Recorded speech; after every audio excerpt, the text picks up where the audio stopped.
Hey, welcome. This is Bridges. This is Bridges Live. This is Dr. Paul Dyer. I'm with my newfound friend, Kola Adetu, and he is in London. Well, what part of London are you in right now? I am actually on the outskirts of London, in Bristol. I moved out of London about 7 years ago. I moved out of London 7 years ago. Oh, so you're in Bristol. Yeah, okay. Yes. So, yes. One thing about Bridges Live, and those of you who like the show, please like, share, and love. And if you have any questions for Kola or myself when it comes to what we're going to be talking about, please inbox us either on the YouTube channel or the Facebook, wherever you see it or hear it, if you have any questions. But Kola, introduce yourself to Bridges Live, please. Yes. Thank you so much, Dr. Paul.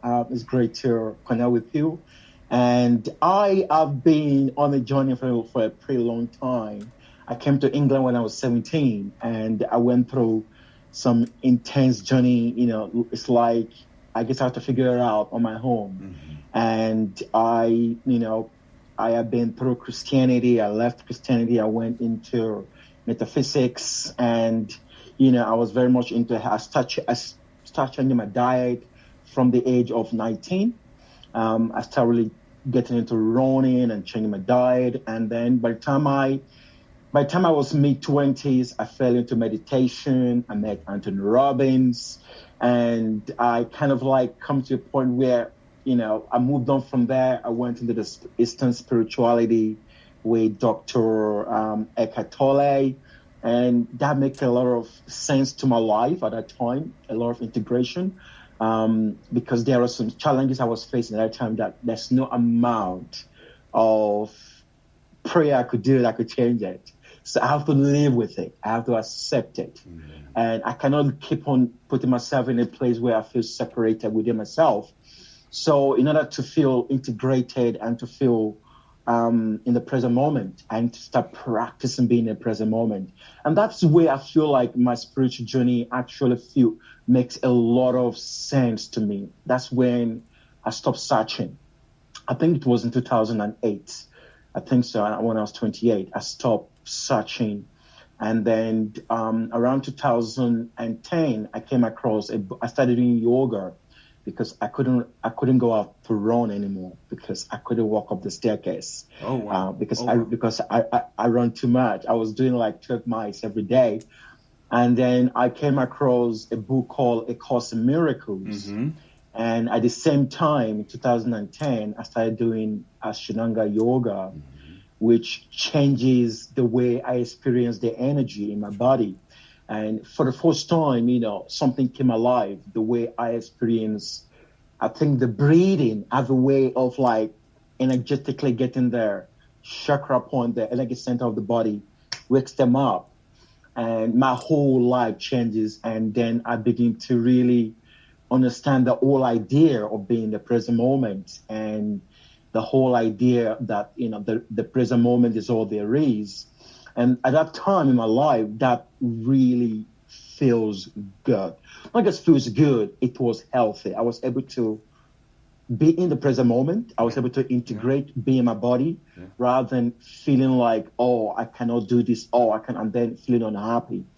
And then, and that was all that was in London. And then I moved to Bristol that was in 2 years later. And I, got married and things happened and life gets in the way. Oh yes, life happened, and then I came across quite a lot of, new growth, neuroscience of attachment. I came across all of the attachment, trauma work, attachment, and especially the neuroscience of attachment and the neurobiology of attachment, including Paul Vega theory, which I would recommend a lot of your readers to really understand, the science of our being, which also aligns with quantum science as well. Yes. Because there is a heart and a science to our nature, as also the nature of the biological world. So that is where my work began to really solidify. If you notice behind me is the neural circuits of the brain. It's one of those things that I agree with you that there is a science to living. And Yes. understanding the Yes. science to living helps you, can help you to live completely. Now, someone had asked me once, Completely agree. does if I don't understand the science, does that mean I'm unable to be happy? And I say no. That's not what I'm saying. What I'm saying is, I think if you don't understand why is what you do is what you are, then, Oh, yes. then how could you understand why you're happy? Now, enjoy your happiness. But here's the thing that people will always question. Why am I sad? Why am I feeling disconnected? Why do I feel something empty? Well, if you can start learning the understanding of all of your hows, how you're connected, your body chemistry, how you are wired emotionally, intelligently, biologically, chemistry. If you understood your how, then you could answer your why. You had said something about when you changed, something just connected. I think when people hear that, they too go, aha. What was that transition like when it went, I get it? Yeah. It was, I think, like I said, the Ashtanga yoga. Mm-hmm. It was like introduction to energy. Yes. Introduction to breathing and energy. And I must tell you that was a moment my life completely changed. The way I show up in the world, the way I show up as a single person meeting other single women, and that changes everything. And I feel more in control of my life with the breathing. And I got a lot of friends who do yoga now. I don't do yoga anymore, but I still do breathing. I don't do Ashtanga yoga, but I still have one of the elements of doing breathing exercise is that you begin to really have a deeper relationship with your respiratory organ, your breathing tool. So with yourself, and in a sense that because somebody says that our breathing is our form. Without breathing, we have no form. And there's a difference between breathing and actively breathing. And I want to stress that point. Most people who are breathing, they are probably, if they have not been trained or taught or practice it, they're not actively breathing, which they're not intentionally engaging their organs, their body, and their connection. It is very, very, and I think you mentioned, you said something, I'm trying to recall, about you have to know the reason why you are happy. You have to know the reason why you're not unhappy at different times of our life. And the point is not happy or not happy. The point, like you said, is once you understand the sign is about awareness. Yes. It's about a really understanding the nature of reality, because that's what science is. Science, is to empower us to understand the nature of reality. And one thing I'm learning lately is that the moment you become aware that you're aware, you don't have to do anything to affect the nature of reality. What you are looking at changes. It just does. It changes, fundamentally changes. Everything. It changes fundamentally. And that's what I'm learning even more. I am beginning to aware, because I went through this period of living in a very unsecure, unstable circumstance. It's affected my brain. And it took me a while I tell you the truth, Dr. Paul, I was a very conscious person. I was running, I was doing yoga, but until I noticed the impact of the environment to my brain, 19 years of living in uncertain, insecure situation, until I bring awareness to the impact of that environment to my brain, I didn't even notice it. I didn't even realize how it was affecting my life. Right. I did not even realize how it was making me go into freeze state.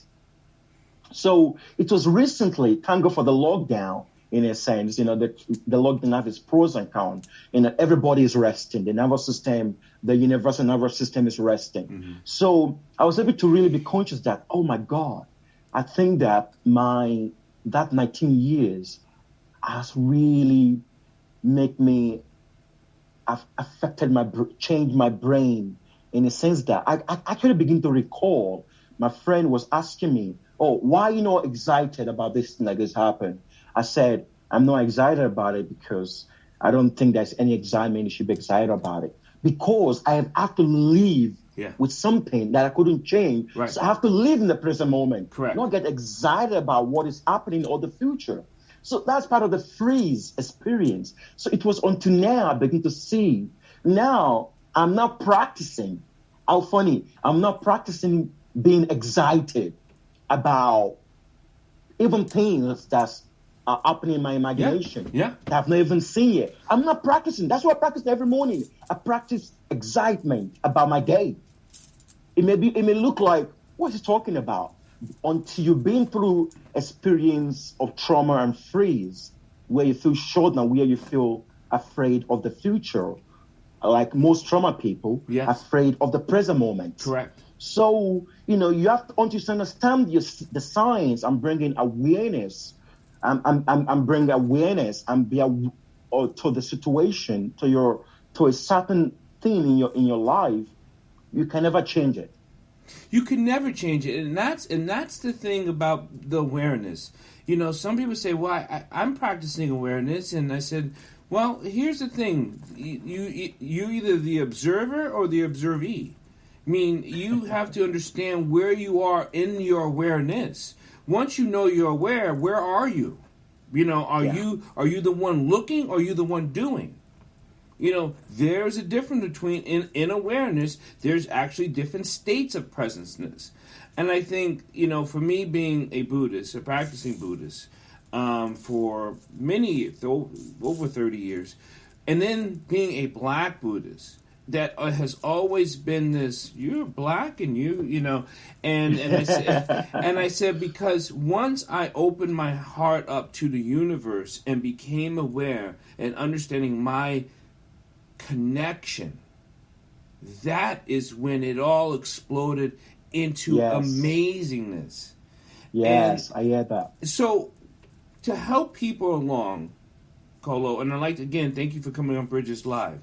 For help people coming along, what would you suggest they take in first? Is it just learning how to connect themselves, or learning how to do something and then be aware of how they're connecting themselves? It's a very interesting question. It's a question that I am, and my answer is also an answer that I am also really begin to realize the power of it, the impact of it. And it's very simple, and it's shocking, and it's surprisingly that somebody said, if you want to hide God somewhere, where do you think we should hide him? Inside human body. Yeah. It's the weirdest thing. And the thing is that the answer to your question is, you got to start being aware of how we breathe. And is there, the first sign of life is breath. Without breath, we have no form, we have no presence, we have no being. It may seem mundane, but the moment I tell my client that, we always start on the exhale, on the emptying out.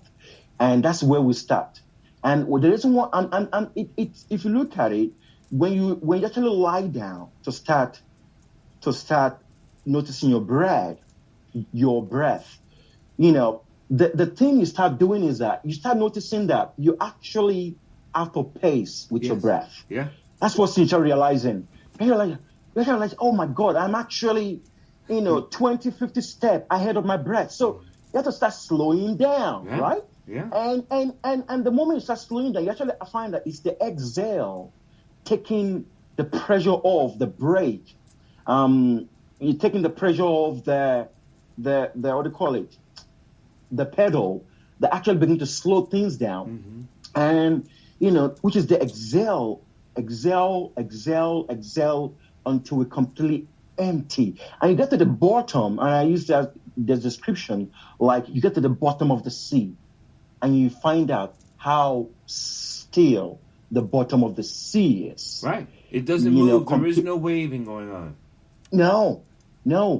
And the interesting way together when you begin this work, is that it feels scary when you actually lie down or sit down to start noticing your breath and to start placing attention. And that is the point of awareness. Where you place your attention is where energy goes. And in the quantum experiment, they say that you will find the subatomic particles where there's energy. Yes. It's interesting. They say you always find the particle where there's a lot of energy. So the same thing is that the moment I cannot explain this to you. You have to experiment. It's your own quantum experiment. It's your own experiment with life. You have to see them. Here's one of those other things, oh man, I love talking to you, Kola. Thank you so much for visiting with me. If people, the one thing that doesn't get talked about or spoken about to the young from the elders is how to make love.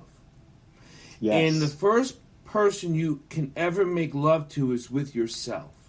Oh my God. In yourself, there is connection with your breath and your body.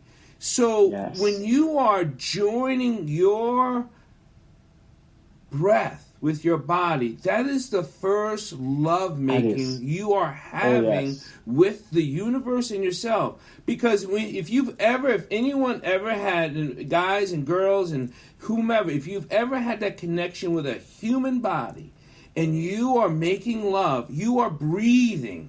It's everything is exhaling and inhaling. Yes. That is where the breath energy lies. Even so, we explain it with a partner, but just think about that passion expression you're having with your breath in the universe every moment.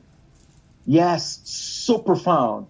If you have no relationship with your respiratory tools, with your breathing, I'm sorry, you've not been making love. You've just been blowing smoke. You've just been, blowing the box and just been exploding. Yeah. And it's very interesting because, you experience different people in the act of love making, and you begin to see that people are in different places with their body and with their breath, and you kind of notice, you kind of see that pattern, and you just notice that it is there, that people and different lovers bring different dimension to the creation that you are making, and the depth of that creation depends on where you both are. And even if one is higher than the other in terms of their practice or more mature, there's a bit of depth there. And it's very interesting because, everything happens within the breath. The breath gives you form. The breath gives you endurance. If you are a diver, a runner, like you do Aikido, you practice a lot of movement. Everything happens within the breath. It's a breath that gives you form. When you're singing, for example, what I notice is that the reason why breathing is so good for your nervous system is because there's a longer exhale. Yes. There's a longer exhale than the inhale, and it's just that you have to really begin to really develop, and it's that relationship with your body. And it doesn't matter how you start, where you start, whatever you're feeling, just sit your body down. And what I realize, even me that I've been practicing for a long time, I get to my bed or to where I am going to practice, and the moment I close my eyes, and I place my hand on my chest and the other arm on my tummy, oh my God, a lot of noise. Oh, you didn't talk very well to that person. Oh, you didn't shake hands very well to that person. Oh, the water is trickling down the street. Oh, all kind of noise. Noise.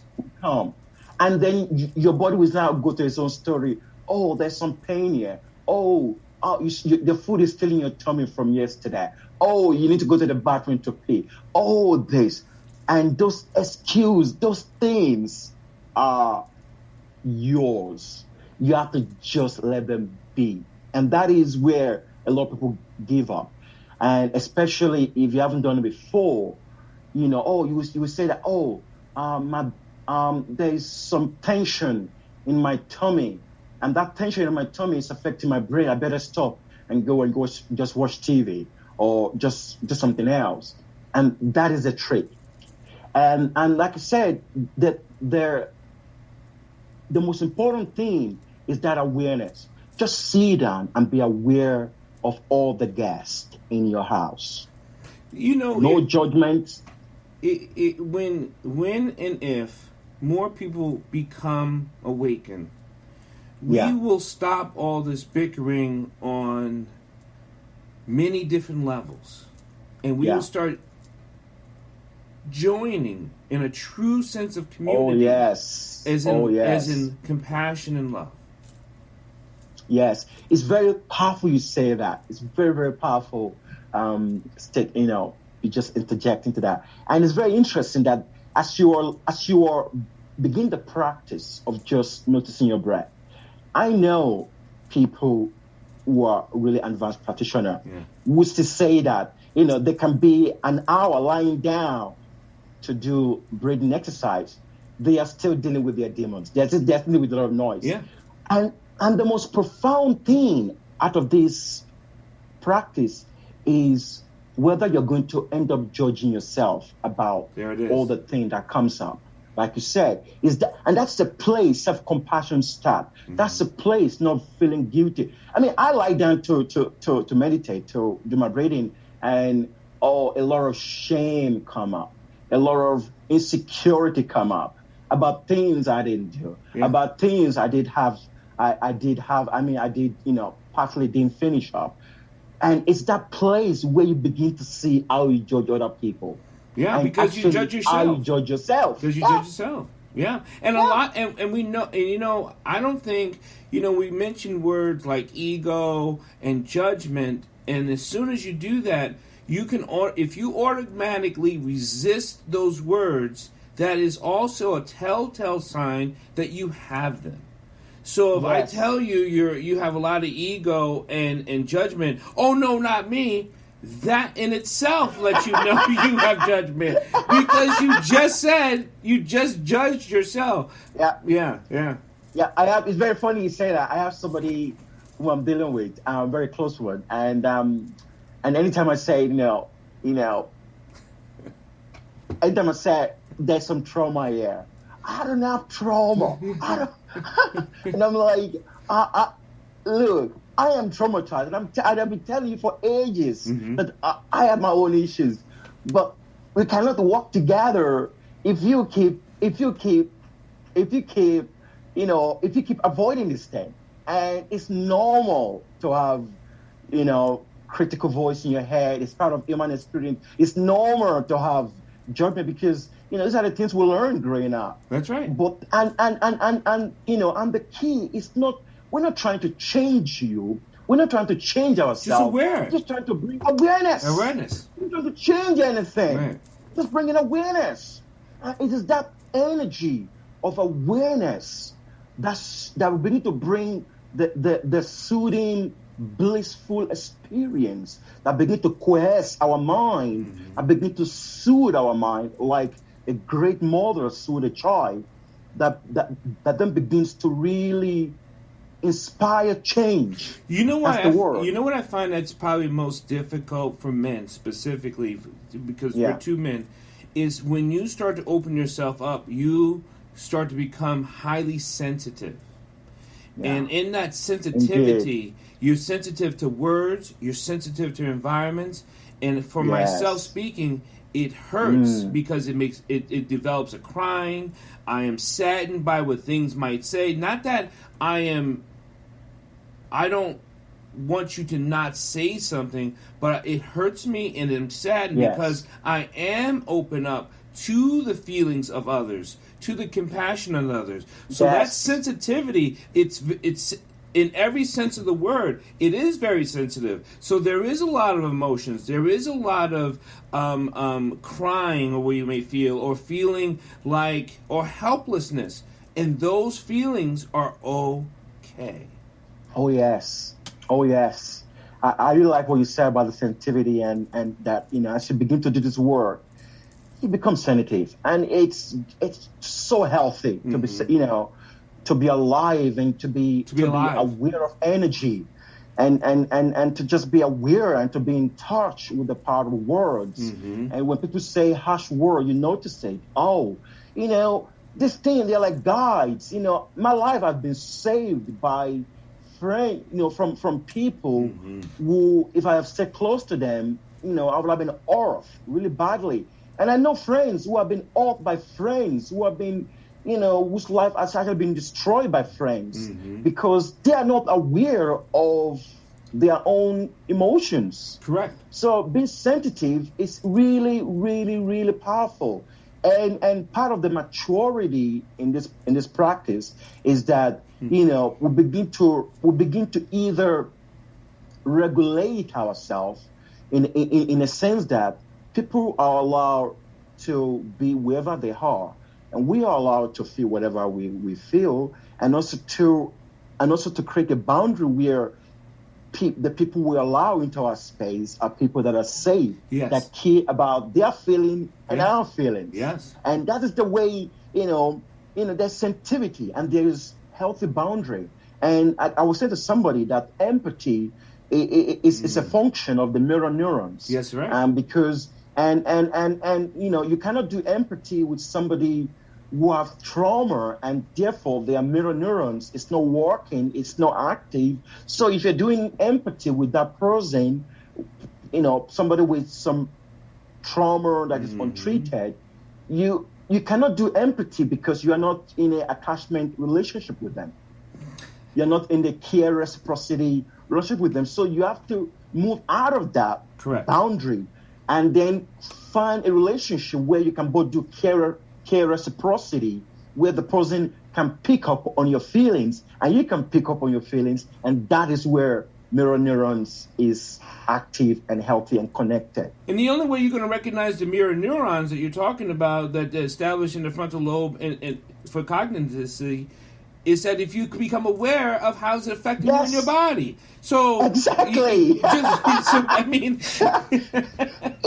This thing is connected. Yeah, it's connected. And like we said, understand the science. We're not trying to understand the science because we want to fill our head with words. Right. No, we fill our head with words so that we can have a deeper awareness. Yeah. So that we can bring presence. Because when we understand the nature of reality, we have more language to describe our internal experience, and therefore we can really bring presence. The whole idea is to, like somebody like Dr. Judgement used to say, is that we learn with our heads, yes, but we also apply with our hearts. Yes. And when we do with our hands, and all of those, we're not learning so that we can fill our heads with some bunch of words. No, it's the energy. When you're practicing being in the present moment, you mean business. You're not just like reading books and throwing words about. No, you really mean business. So how can people, if they want to talk to you directly, get a hold of you, visit with you, how can they get a hold of you? At the moment, you can actually find me on Instagram, where I'm very active, and I tend to make 3-4 videos every week on that. And that is where I am at the moment. And you can inbox me directly on there, and I'll get back to you. And I'm hoping that before summer, my website will be live and active, so people can see more of my work and some of the things that I endorse and work with in my personal life as well. So, but on Instagram, you will see a lot of my work on there. And yeah, you can watch a lot of my videos. You have questions, go on there and check me out. Well, brother, we're coming to a close of the show of Bridges Live, and your home is always welcome in my home. You can always call up and we do more of this. Yes, I want you to stay safe and happy in Bristol. We'll talk more about this, and I'll invite you onto more shows, please. Just if you have anything new to say, just, you have my number. You can always call up like you do. And just say, and you take care of your family, take care of your beautiful son. And I know Thank you very much. As we raise our children, we raise our grandchildren, and we raise ourselves, we're raising awareness. We're not raising them and training them. We're raising them in vibration. Yes. We're raising them in heavenly spirit and glow. Yes. So, yeah. Wow. That's what we're raising them to be. Yes. Dr. Paul, I must say it's been a pleasure to connect with you. I really enjoy it talking to you. Thank you so much. You're welcome. God bless, my brother. See you. Speak to you soon. Bye. Bye.